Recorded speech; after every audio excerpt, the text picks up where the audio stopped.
I am the Tofu Golem. Please enjoy the video. Hello everyone.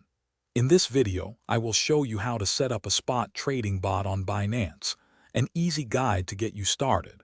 We'll cover everything from understanding what these bots do to configuring your first one, and then monitoring its performance.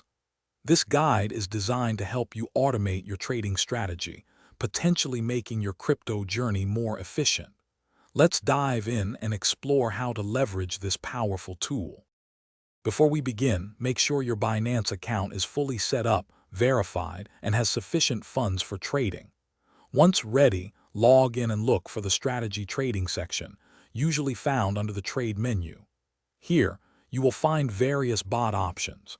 For beginners, the Spot Grid bot is an excellent choice due to its simplicity and effectiveness in fluctuating markets. Click on it to proceed to the next step. Now let's configure your bot. First, select a trading pair. Popular choices include Bitcoin versus Tether or Ethereum versus Tether.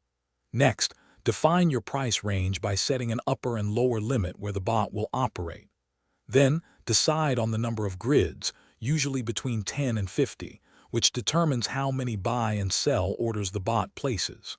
Finally, allocate the amount of capital you wish to invest in this bot. Remember to start with a smaller amount. Once your bot is running, it's crucial to monitor its performance regularly. Keep an eye on its profit and loss statement to understand its effectiveness. If the market moves outside your defined price range, consider adjusting the upper and lower limits to keep the bot active. In highly volatile conditions, it might be wise to stop the bot temporarily and restart it with new parameters once the market stabilizes. Consistent monitoring helps optimize your bot's success. Thanks for watching. Consider subscribing if we helped you today.